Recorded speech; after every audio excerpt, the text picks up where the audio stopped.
Hello friends, आज के इस वीडियो में देखेंगे रिप्रोडक्टिव सिस्टम के आगे। इससे पहले हमने सेक्स ऑर्गन के बारे में देखा था कि सेक्स ऑर्गन कितने प्रकार के होते हैं। अब हम आगे देखेंगे मेल सेक्स ऑर्गन की बात करेंगे।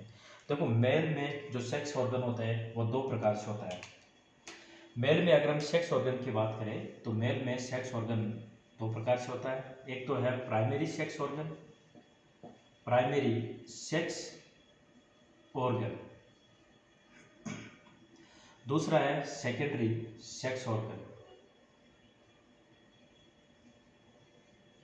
Secondary sex organ. प्राइमरी में हमने देखा था टेस्टिस,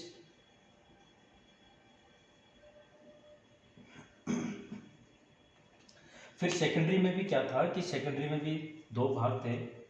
सेकेंडरी को भी दो भागों में बांटा गया। एक है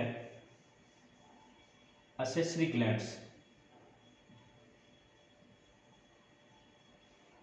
असेसरी ग्लैंड यानी कि सहायक ग्रंथियां, और दूसरा है डक्ट सिस्टम।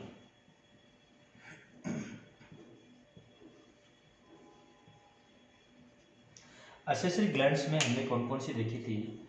हमने फर्स्ट नंबर पे देखी थी प्रोस्टेट ग्लैंड, प्रोस्टेट ग्लैंड।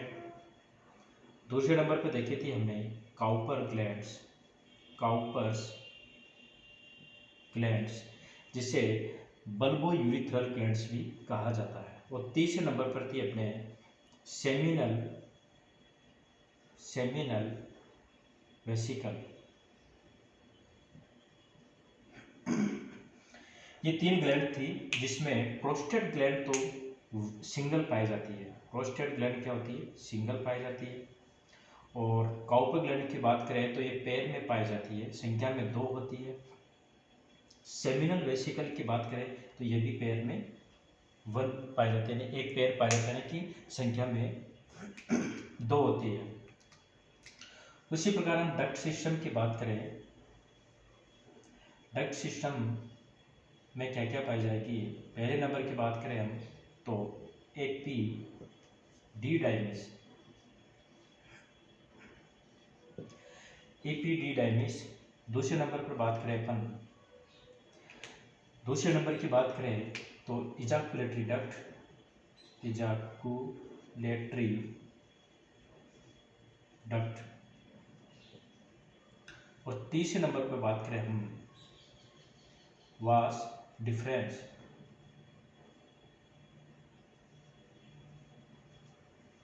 ठीक। और चौथे नंबर पर हम बात करें, यानी कि चौथे नंबर की बात करें तो वो किस में आएगा? यानी कि एक्सटर्नल जेनेटेरिया, एक्सटर्नल जेनेटेरिया में पाए जाएंगे सेक्रोटम व पेनिस। हम पेनिस को भी यहाँ मेंशन करें जो इनसाइड होता है। अगर हम इनकी बात करें कि एपिडिडाइमिस जो होता है संख्या में कितनी होती है? दो। इजाकुलेटरी डक्ट की बात करें भी, ये भी कितनी होती है? दो। और वासा डिफरेंशिया की भी बात करें तो ये भी संख्या कितनी होती है? दो होती है। और पेनिस एक होता है। ये है मेल सेक्स ऑर्गन के पार्ट, जिसमें कौन कौन होता है? प्राइमरी की बात करें तो टेस्टिस है। सेकेंडरी में दो पार्ट थे, सेकेंडरी में दो पार्ट थे, कौन कौन से? एक तो असेसरी डक्ट और दूसरा डक्ट सिस्टम। असेसरी ग्लैंड्स में क्या था? Prostate gland, Cowper gland, seminal vesicle. और डक्ट सिस्टम में क्या है? इपीडिडाइमिस, दूसरा इजाकुलेटरी डक्ट और वास डिफरेंस और पेनिस, ठीक है। इसके आगे हम देखें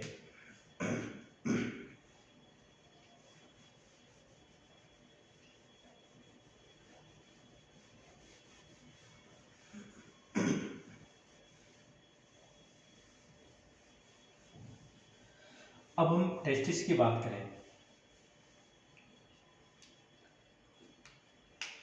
टेस्टिस की बात करें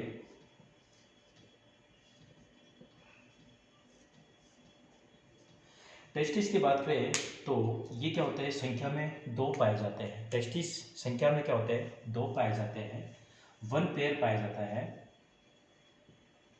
इसके अलावा जो ये टेस्टिस होते हैं ये कहाँ पाए जाते हैं? हमारी एब्डोमेन वॉल जो होती है, यानी कि एब्डोमेन वॉल के नीचे स्थित होते हैं। ये पाए जाते हैं एब्डोमिनल वॉल। एब्डोमिनल वॉल के नीचे एक पाउच लाइक स्ट्रक्चर में पाए जाते हैं। पाउच लाइक स्ट्रक्चर में पाए जाते हैं। जैसे कि हम यहाँ अगर हम एक डायग्राम में छोटा सा मेंशन करें तो जो सेक्रोटम होता है यानी कि जो टेस्टिस होते हैं वो टेस्टिस इस प्रकार से एक थैलीनुमा संरचना होती है जिसमें पाए जाते हैं। और ये कहाँ होते हैं? एब्डोमेन वॉल के नीचे, यानी कि एब्डोमेन जो कैविटी होती है हमारी, एक तरह से एब्डोमेन कैविटी के नीचे एब्डोमेन वॉल से सट कर रहते हैं, जो कि किसमें होते हैं? एक पाउच में व्यवस्थित रहते हैं। संख्या में एक पेयर होते हैं, यानी कि संख्या में कितने होते हैं? 2 होते हैं। नेक्स्ट हम इसी में देखें, हम इस चीज़ को समझें कि जो टेस्टिस होते हैं वो एक तरह से पाउच में व्यवस्थित होते हैं, और जो हमारी एब्डोमेन कैविटी होती है एब्डोमेन वॉल से सट कर नीचे एक पाउच लाइक स्ट्रक्चर में, यानी कि हमारी जो 2 थाइज होती है उनके बीच में लटकी हुई संरचना होती है। अब ये जो पाउच होता है, यानी कि जो एब्डोमिनल वॉल के नीचे एक पाउच लाइक स्ट्रक्चर होता है जिसे अपन क्या बोलेंगे? सेक्रोटम। क्या बोलेंगे इसे? सेक्रोटम, यानी कि वृषण शेड। सेक्रोटम यानी कि एक तरह से हम इसे बोल सकते हैं एक थैलीनुमा स्ट्रक्चर, इसे हम क्या बोलेंगे? सेक्रोटम। हालांकि कहने का मतलब यह है कि जो सेक्रोटम होता है एक थैली लाइक स्ट्रक्चर होता है, और बर्थ के समय बेबी जब बर्थ के समय क्या होता है, इनके टेस्टिस सेक्रोटम में आ जाते हैं। ठीक है, अब हम एक सेक्रोटम को डायग्राम से समझे।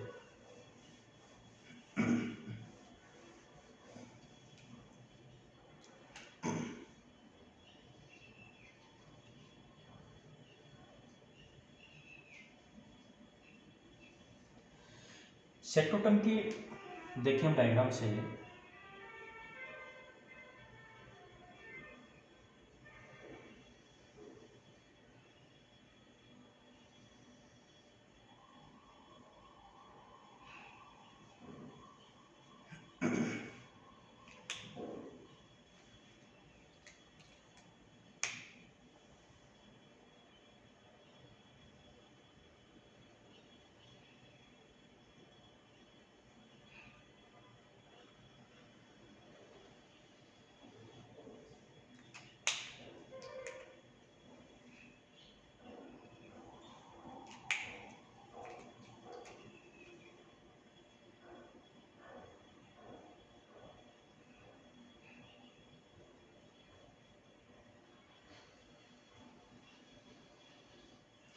यानी कि टेस्टिस की हम बात कर रहे हैं। टेस्टिस किस में रहते हैं? एक पाउच रहता है जिसे अपन बोलते हैं सेक्रोटम, यानी कि वृषण कोश जिसे अपन कह सकते हैं, और इनके बीच में एक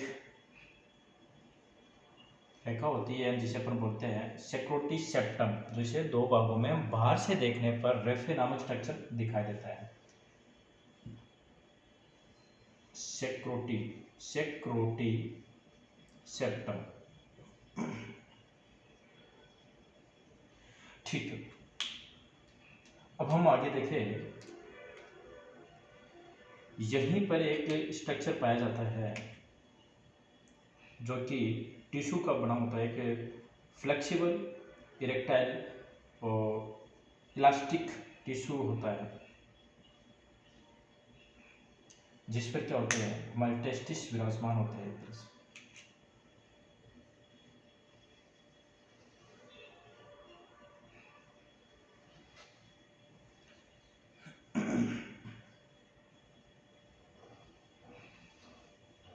ये टेस्टिस एक जो दिखाई दे रहा है आपको रेड, ये रेड क्या है? एक तरह से ये जो दिखाई दे रहा है आपको, इसे ये एक तरह से एक टिश्यू होता है, एक कनेक्टिव टिश्यू होता है जो टेस्टिस को वॉल से कनेक्ट करने का कार्य करता है। ये टिश्यू एक तरह से इरेक्टाइल व इलास्टिक टिश्यू का बना होता है, जिसे अपन बोलते हैं ग्यूबर्नाकुलम, जिसे हम क्या बोलेंगे ग्यूबर्नाकुलम।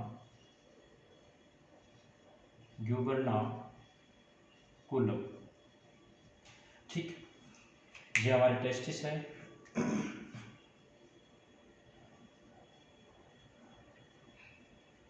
ये टेस्टिस,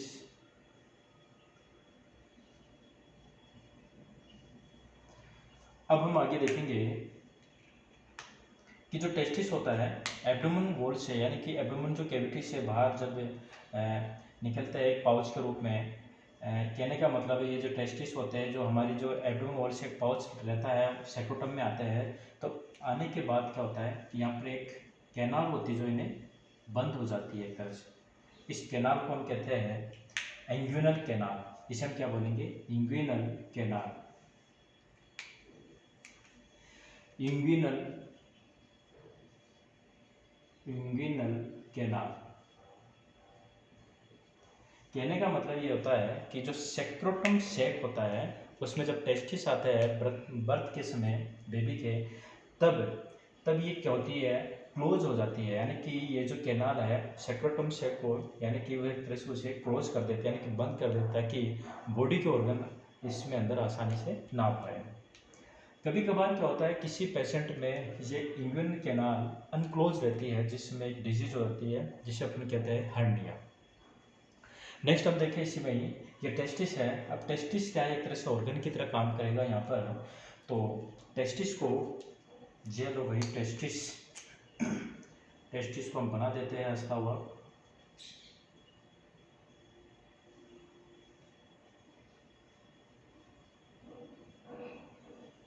ठीक है, टेस्टिस बना तो दिया हमने। अब हमें टेस्टिस के ऊपर हमने देखी थी कि ये क्या है कि एपिडिडाइमिस,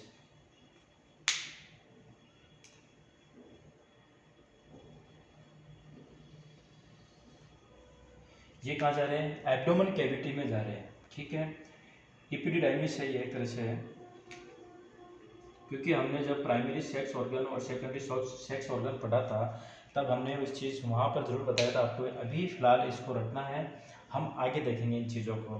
ये एपिडिडाइमिस है और ये जो जारी ट्यूब कौन सी है, इसे अपन बोलेंगे वास डिफरेंस। इसे अपन क्या बोलेंगे वास डिफरेंस। ठीक, अब ये ऑर्गन है तो इसे चाहिए न्यूट्रिशन, तो न्यूट्रिशन के लिए एक आर्टरी आती है,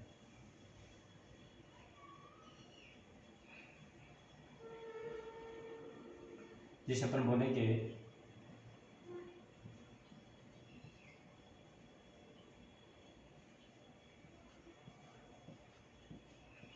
टेस्टिकुलर आर्टरी। क्या कहेंगे इसे अपन टेस्टिकुलर आर्टरी, टेस्टिकुलर आर्टरी। ठीक है, उसी प्रकार जब इसे न्यूट्रिशन प्रोवाइड हो रहा है किससे टेस्टिकुलर आर्टरी से, तो जब न्यूट्रिशन भोजन वगैरह कर रहा है तो वेस्ट मटेरियल के लिए भी कुछ होगा। तो वेस्ट मटेरियल के लिए इसका है टेस्टिकुलर वेन है। तो टेस्टिकुलर वेन क्या करेगी, जो वेस्ट मटेरियल है उसको बाहर निष्कासन करने का कार्य करेगी। Testicular vein. उसी प्रकार जब ये एक ऑर्गन की तरह काम कर रहा है टेस्टिस, यानी कि इसे एक तरह से क्या है कि ब्लड की सप्लाई के माध्यम से इसे न्यूट्रिशन प्रोवाइड हो रहा है। दूसरी बात, जो वेस्ट मटेरियल है वो टेस्टिकुलर वेन के द्वारा निष्कासित हो रहा है। तो इसे अब गुड सेंस और बैड सेंस के लिए भी एक नर्व आती है, जिसे अपन क्या बोलेंगे टेस्टिकुलर वेन।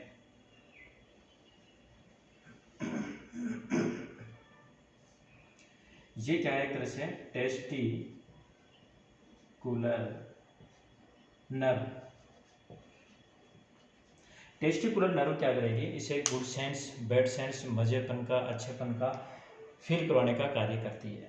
यानी कि जो मजेपन वगैरह जो भी एक तरह से गुड सेंस का जो भी अनुभव करवाती है, कौन कराती है टेस्टिकुलर वेन कराती है। और वेस्ट मटेरियल के लिए कौन सी वेन, वेस्ट मटेरियल के लिए कौन आएगा टेस्टिकुलर वेन। और जो इसे ब्लड सप्लाई के माध्यम से न्यूट्रिशन प्रोवाइड हो रहा है वो कौन सी है, टेस्टिकुलर आर्टरी। अब क्या है कि ये जो लेयर होती है इसे अपन बोलते हैं स्किन।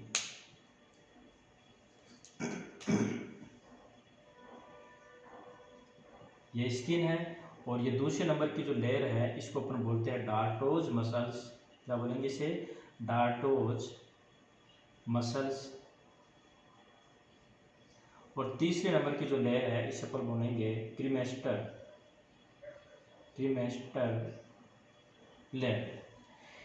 यहाँ पर हम एक चीज देखने हम समझेंगे कि जो डार्टोज मसल है उसको समझे।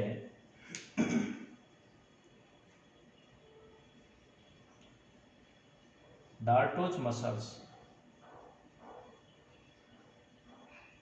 ये क्या काम करेगी, देखो ये क्या काम करेगी। देखो पहली बात तो यह है कि हमारी बॉडी का टेम्परेचर कितना है, 37 डिग्री सेल्सियस। बॉडी के टेम्परेचर की बात करें तो कितना है, 37 डिग्री सेल्सियस। और फ़ारेनहाइट में बात करें तो 98 फ़ारेनहाइट है, ठीक। लेकिन जो सेक्रोटम होता है, जो हमारे टेस्टिस होते हैं, वहाँ का जो टेम्परेचर होता है वो होता है 2 से 3 डिग्री सेल्सियस लेस। क्यों, क्योंकि देखो क्या है, यहाँ का टेम्परेचर कितना होगा, 2 से 3 डिग्री सेल्सियस लेस टेम्परेचर,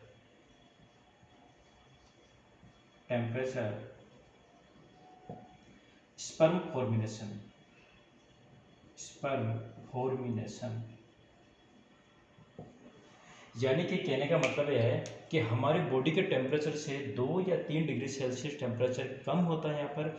वो इसलिए क्योंकि इस टेम्परेचर में क्या होता है, स्पर्म यानी कि शुक्राणु सर्वाइव करते हैं, यानी कि स्पर्म का फॉर्मेशन होता है। अधिक टेम्परेचर में स्पर्म का फॉर्मेशन नहीं होता है। यानी कि कहने का, इसलिए इस पाउच में क्या होता है, हमारे बॉडी के टेम्परेचर से 2 या 3 डिग्री सेल्सियस टेम्परेचर कम होता है। अब हम यहाँ डार्टोज मसल्स की बात कर रहे थे। डार्टोज मसल्स क्या करती है एक तरह से, कि डार्टोज मसल्स हमारी बॉडी में क्या करती है एक तरह से, सेक्रोटम के लिए ये विंटर और समर में, विंटर यानी कि सर्दी और समर यानी कि गर्मी,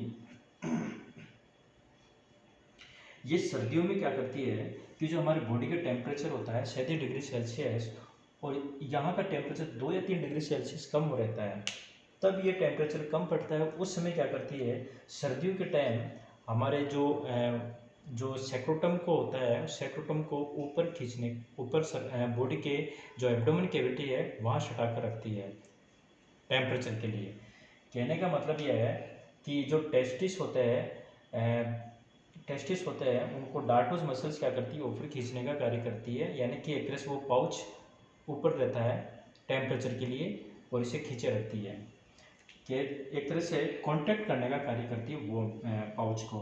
और गर्मियों में क्या करती है, इसे रिलैक्स करने का कार्य करती है, क्योंकि वैसे ही बॉडी का टेम्परेचर रहता है और इतनी हीट की वजह से अधिक टेम्परेचर हो जाएगा तो फिर क्या, स्पर्म का फॉर्मेशन नहीं हो पाएगा।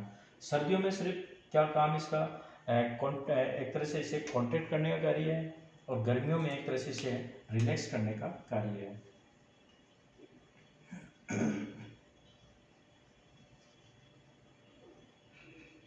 ठीक है, ये है सेक्रोटम का डायग्राम और इसको अच्छे से समझ लिया हमने। ठीक है, इसके बाद हम देखेंगे एक टेस्टिस का टीएस। अब हमने ये डायग्राम समझ तो लिया है, अब हम इस टेस्टिस को बाहर निकाल के इस संरचना में देखेंगे।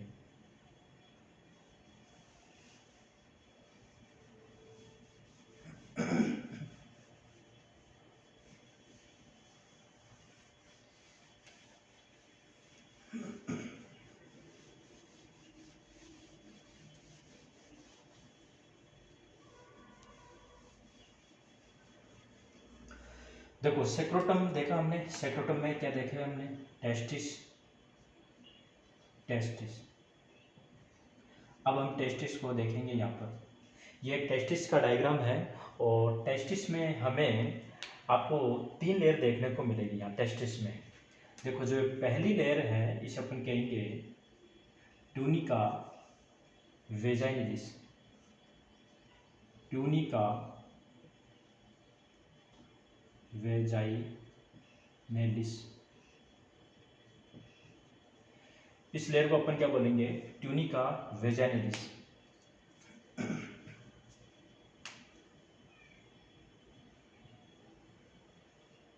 ठीक। ट्यूनिका वेजाइनेलिस की अपन बात करें तो ट्यूनिका वेजाइनेलिस में दो लेयर देखने को मिलेगी। एक है, पहली बात तो यह है कि ये जो लेयर है इसे एक तरह से इनकम्प्लीट लेयर है। कौन सी लेयर है? Incomplete layer. दूसरी बात, यहां पर हमें दो लेयर और देखने को मिलेगी।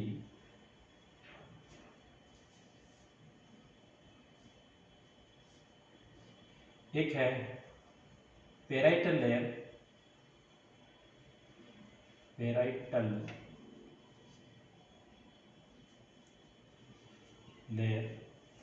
और दूसरी लेयर है विसरल लेयर।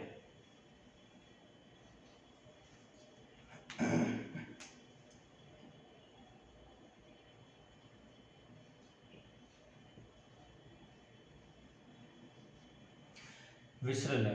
ठीक है, देखो ट्यूनिका वेजाइनेलिस फर्स्ट लेयर है। फिर इसके बाद हमने दूसरी लेयर की बात करें तो ये दूसरी लेयर है ट्यूनिका एल्ब्यूजिनिया। इसे अपन क्या बोलेंगे? Tunica albuginea.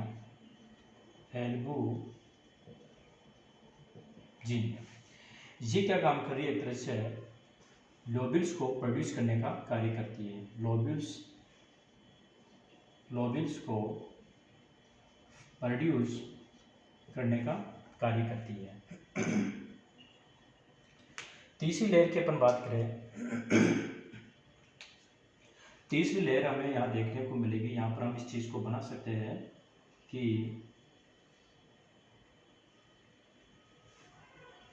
इस डायग्राम को देखो, यहाँ पे तीसरी लेयर को अपन बनाए। यह है ट्यूनिका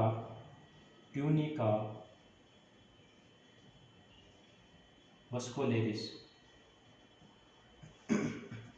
ट्यूनिका वस्कुलरिस है, ये पाई जाती है टू लोब्यूल्स के बीच में, प्रेजेंट बिटवीन लोब्यूल्स। ठीक है, यहाँ तक हम समझे कि जो आपके टेस्टिस का डायग्राम दिखाई दे रहा है, टेस्टिस में 3 लेयर देखने को मिलेगी। पहली लेयर है ट्यूनिका वेजाइनेलिस, जो कि एक तरह से इनकम्प्लीट लेयर है। ये एक तरह से क्या है, यहाँ तक की लेयर होती है, इनकम्प्लीट लेयर होती है। इसमें 2 लेयर देखने को मिलेगी, पेराइटल लेयर और एक विसरल लेयर। ये पेराइटल लेयर है, ये पेराइटल लेयर है, और ये एक विसरल लेयर है। पेराइटल लेयर और विसरल लेयर के बीच में क्या होती है? कैविटी यानी कि गुहा पाई जाती है। देखो, पेराइटल लेयर और विसरल लेयर के बीच में एक गुहा देखने को मिलती है। दूसरी लेयर है ट्यूनिका एल्ब्यूजिनिया। ये ट्यूनिका एल्ब्यूजिनिया है, जो क्या कर रही है? लोब्यूल्स का फॉर्मेशन कर रही है। जो लोब्यूल्स दिखाई दे रहे हैं आप लोगों को, इस प्रकार के जो लोब्यूल्स स्तंभ दिखाई दे रहे हैं, उसका निर्माण कर रही है कौन? Tunica albuginea. और लास्ट है ट्यूनिका वस्कुलरिस। ट्यूनिका वस्कुलरिस क्या होती है? ये 2 लोब्यूल्स यानी कि लोब्यूल्स के बीच की जो व्हाइट वाली जगह दिखाई देती है, यहाँ पर अगर हम इस डायग्राम को यहाँ मेंशन और करें तो ये वाली जगह क्या होती है? ट्यूनिका वस्कुलर, जिसमें ब्लड वेसल्स का एक तरह से जाल पाया जाता है। ठीक है, यहाँ तक हम समझ लिए कि ट्यूनिका वेजाइनेलिस इनकम्प्लीट लेयर है। दूसरी ट्यूनिका एल्ब्यूजिनिया क्या करती है? टेस्टिस को 2 कंपार्ट में बदलने का कार्य करती है, यानी कि जिसमें एक कंपार्ट 2 असमान कंपार्टमेंट होते हैं, यानी कि 2 असमान भागों में अधर भाग और पश्च भाग में बट जाती है। जिसमें अधर भाग में क्या होती है? हॉरिजॉन्टल लेयर से एक तरह से हॉरिजॉन्टल टाइप में, यानी कि एक तरह से लोब्यूल्स का फॉर्मेशन हो जाता है। इस प्रकार से इस लोब्यूल्स का फॉर्मेशन हो जाता है, तो ये जो दिखाई दे रहे हैं आपको अब हाईली कुंडलित संरचना, एक तरह से जो स्प्रिंग टाइप में कुंडलित संरचना दिखाई दे रही है, इसको हम बोलेंगे सेमिनिफेरस ट्यूब्यूल्स। क्या बोलेंगे इसे हम?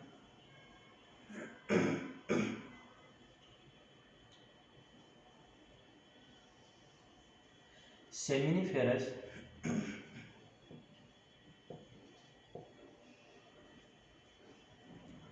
ट्यूबिल्स। ठीक है, लोबिल्स का हमने देख लिया। लोबिल्स के अंदर हमें जो कुंडली संरचना दिखाई दे रही है इस प्रकार से, इसे अपन बोलेंगे सेमिनिफेरस ट्यूबिल्स है। इसी के अंदर ही क्या होता है, स्पर्मियोजेनेसिस का फॉर्मेशन होता है। यहीं से ही क्या होता है, स्पर्मियोजेनेसिस स्टार्ट हो जाता है। Site of spermiogenesis, site of spermiogenesis, spermiogenesis. ठीक है, सेमिनिफेरस ट्यूबल्स की अपन बात करें तो सेमिनिफेरस ट्यूबल्स जो कि संख्या में कितनी होती है, 1 से लेके 3 तक होती है। प्रत्येक लोबिल्स में कितनी होती है, 1 से लेके 3 तक होती है। हाँ, एक चीज़ यहाँ पर ये भी है कि जो ट्यूनिका एल्बुजिनिया है जो लोबिल्स का फॉर्मेशन करती है, तो एक टेस्टिस में लगभग 250 लोबिल्स का निर्माण होता है। कितने, 250 लोबिल्स का फॉर्मेशन या फिर निर्माण होता है। ये दिखाई दे रहे हैं आप लोगों को पटनुमा स्ट्रक्चर है, ये लोबिल्स है। और सेमिनिफेरस ट्यूबिल्स जो कि प्रत्येक लोबिल्स में कितनी पाई जाती है, 1 से लेके 3, तो 250 लोबिल्स में कितनी पाई जाएगी, 750, एक तरह से 750।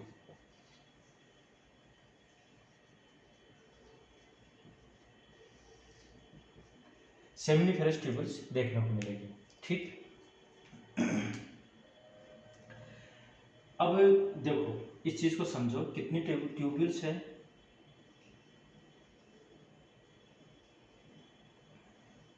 सेमिनिफेरस ट्यूबिल्स कितनी है, 3। जब ये तीनों एक ट्यूब बनाती है तब इसे अपन क्या कहेंगे,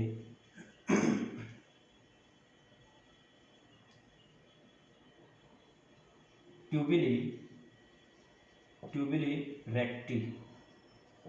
क्या बोलेंगे इसे, ट्यूबिली रेक्टी। ये जो दिखाई दे रही है स्ट्रक्चर, यानी कि सेमिनिफेरस ट्यूबिल्स आपस में जुड़कर एक ट्यूब बनाई। 3 ट्यूबिल्स है, सेमिनिफेरस ट्यूबिल्स 3 है, तीनों मिलकर एक ट्यूब का निर्माण किया, तब इसे अपन क्या बोलेंगे,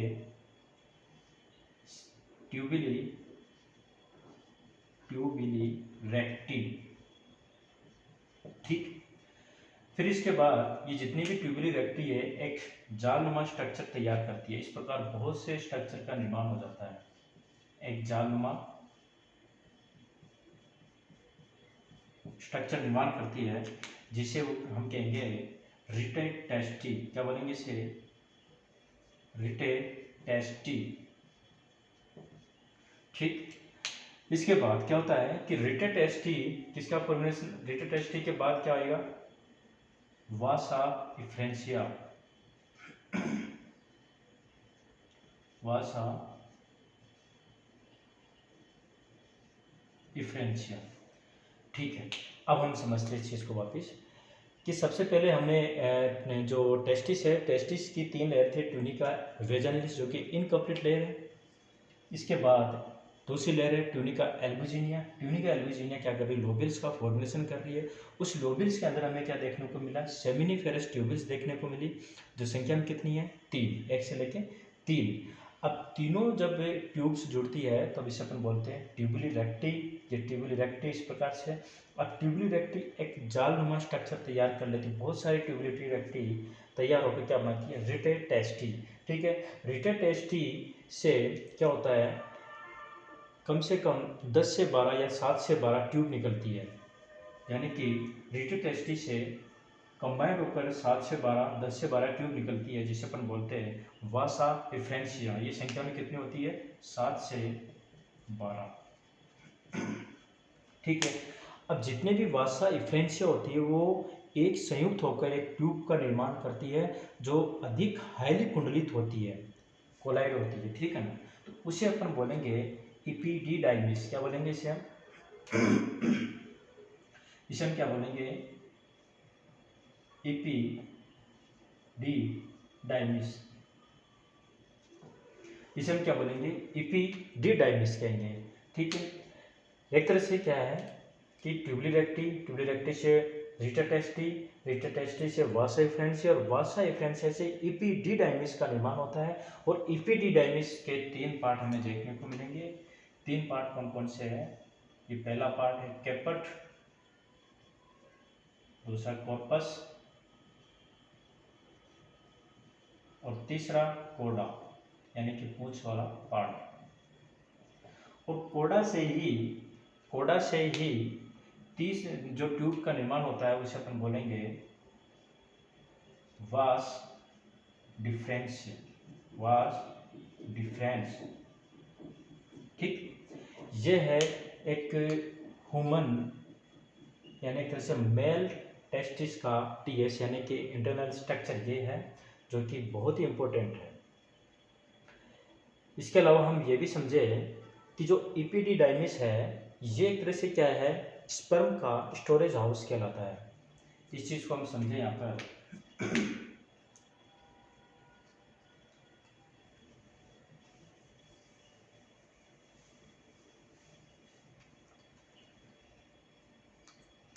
इपिडिडाइमिस क्या कार्य करेगा यहाँ पर?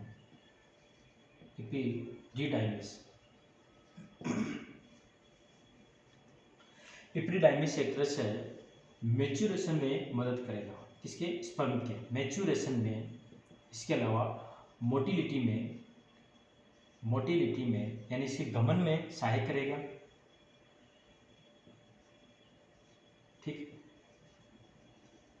तीसरा स्टोरेज हाउस कहलाएगा, यानी कि स्पर्म का अधिक स्टोर कहाँ पर होगा? इपिडिडाइमिस में होगा। ठीक है, ये चीज़ समझ में आ गई। कई बार क्वेश्चन क्रम वाइज पूछ लिया जाता है कि ट्यूबली रेक्टी या रिटाटेस्टी या वास एफ्रेंसिया या वास डिफरेंस, इन सब का एक क्रम भी पूछ लिया जाता है। क्या है कि सबसे पहले क्या आएगा अपने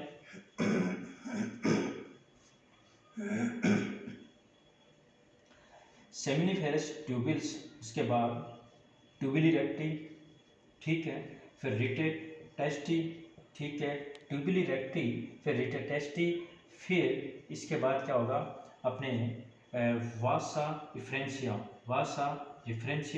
फिर इसके बाद अपने आ जाएगा इपिडिडाइमिस, क्या आ जाएगा इसके बाद? इपिडिडाइमिस, फिर